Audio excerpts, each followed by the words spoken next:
Mutiara di Balik Duka. Kisah ini menggambarkan tentang kerasnya perjalanan hidup yang penuh dengan cobaan. Namun, niat dan tekad membuahkan mutiara di balik duka.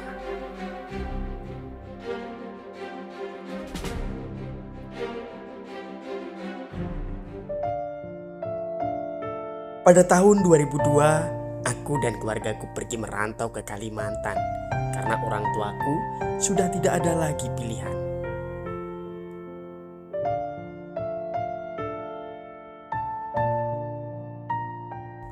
Pasca usaha ayahku mengalami kebangkrutan dan terlilit hutang, kami pun mengawali semua dari nol, hanya bermodal selembar kertas kecil untuk mencari alamat saudaraku.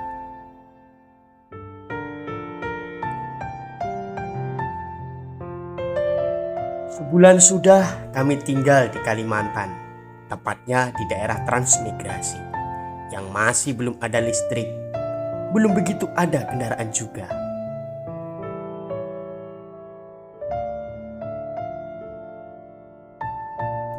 Kami sekeluarga numpang di rumah kosong yang amat kecil dan sederhana, dinding papan, dan sebagian sudah banyak yang rapuh.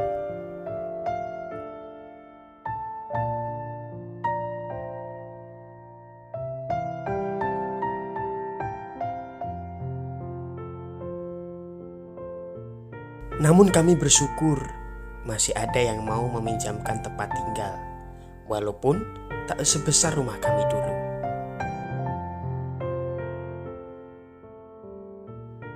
Kami sekeluarga menjalani kehidupan sehari-hari yang sangat pas-pasan. Waktu itu, aku masih duduk di bangku sekolah dasar kelas 6. Aku masih bisa melanjutkan sekolah hingga lulus dan melanjutkan ke SMP.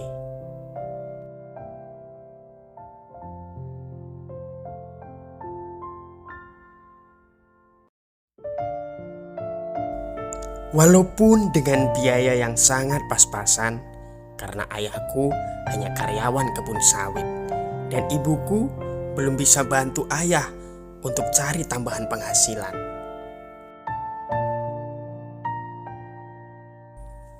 Tepat pada bulan Agustus, warga transmigrasi musim berladang menanam padi.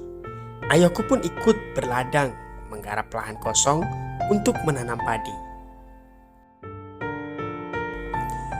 Sepulang sekolah, aku ikut mereka ke ladang, membantu membersihkan lahan agar segera bisa ditanami padi.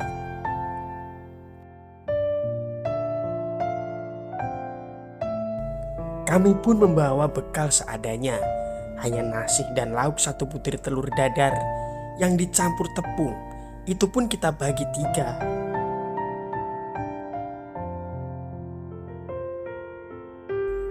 Waktu makan siang pun tiba.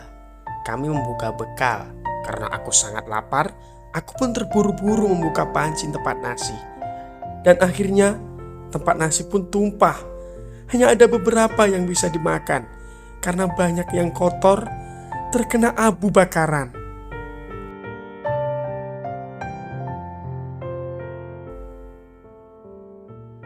Ayahku pun mengalah. Akhirnya tidak makan. Aku pun kasihan. Akhirnya nasi yang tersisa kita bagi 3.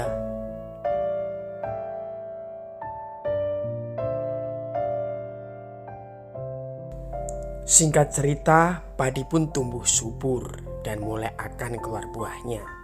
Kami sekeluarga senang dengan penuh harapan kalau panen nanti dapat menghasilkan dan bisa buat nyicil utang ke warung agar kami dipercaya ngutang lagi.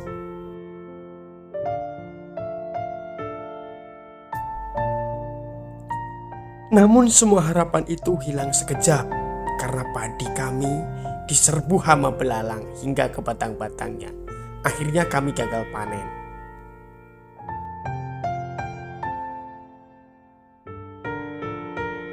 Hal yang kita takutkan pun terjadi. Semua kebutuhan rumah tangga kami habis.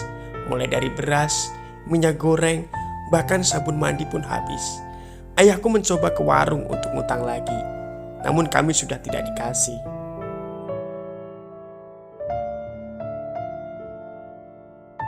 Akhirnya di hari itu kita semua tidak makan. Untungnya di belakang rumah ada pohon singkong. Lumayan, isinya bisa mengganjal perut selama 2 hari. Ayahku mencari pertolongan ke rekan kerjanya dan alhamdulillah berhasil. Ayahku dapat pinjaman beras dan sedikit uang.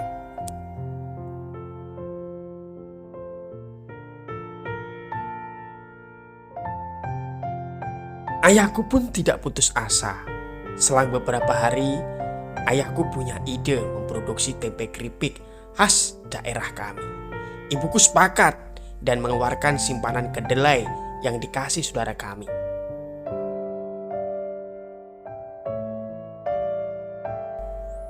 Akhirnya ibuku memproduksi kedelai itu hingga proses menjadi tempe tipis-tipis.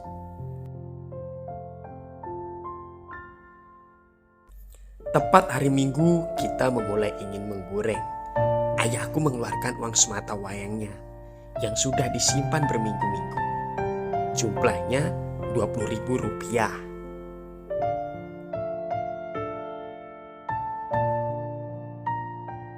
Ayah menyuruhku membeli minyak goreng. Aku bergegas semangat, berharap usaha ini segera dimulai dan berhasil. Setiba di warung, aku membeli minyak goreng eceran. Namun di perjalanan pulang, aku jatuh dari sepeda dan minyak goreng itu pecah dari bungkusnya. Aku hanya bisa menangis dan mengusap minyak goreng itu di tanah. Sesampainya di rumah, aku takut dan terdiam. Setelah ibuku sudah menyiapkan bumbu dan siap menggoreng semua itu gagal. Aku hanya bisa menunjukkan kantong plastik yang pecah dan sambil menangis. Ayahku pun bergegas pergi sambil kecewa.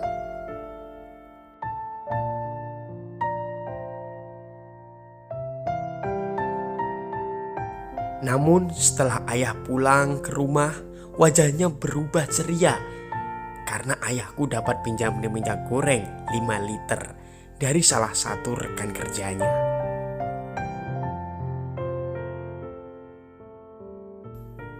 Akhirnya proses produksi berjalan mulus dan hari itu juga kita sudah siap memasarkan. Dengan penuh semangat, aku berangkat menjajakan tempe keripik produksi keluarga kami dengan teriakan lantang dan langkah penuh harapan. Akhirnya alhamdulillah semua terjual laris dalam waktu singkat. Akhirnya keluargaku melanjutkan usaha itu dan aku pun memutuskan berhenti sekolah. Walaupun terasa sedih ketika pagi hari melihat teman-temanku yang berangkat ke sekolah, sedangkan aku berangkat berjualan. Namun itu tidak membuat aku berkecil hati.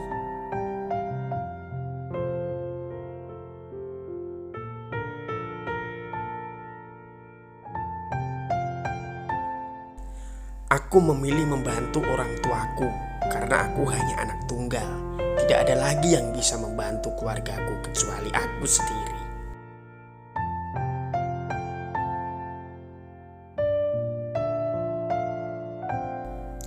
Berjalan 3 bulan, usaha kami pun omsetnya menurun drastis.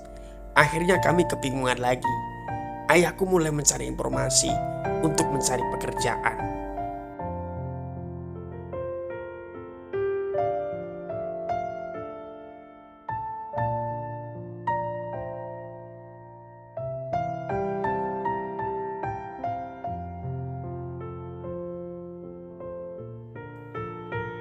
Alhamdulillah, ayah mendengar kabar baik.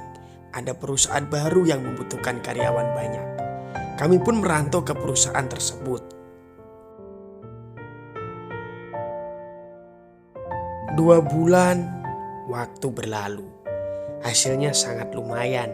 Aku pun bersekolah lagi, walau harus mengulang dari kelas 1 SMP. Semakin hari kehidupan kami berubah lebih baik. Ibuku pun mulai membuka usaha kantin kecil-kecilan. Hingga akhirnya setelah 2 tahun berjalan, usaha keluarga kami berkembang pesat. Sampai kami punya toko dan beberapa cabang di perusahaan tersebut.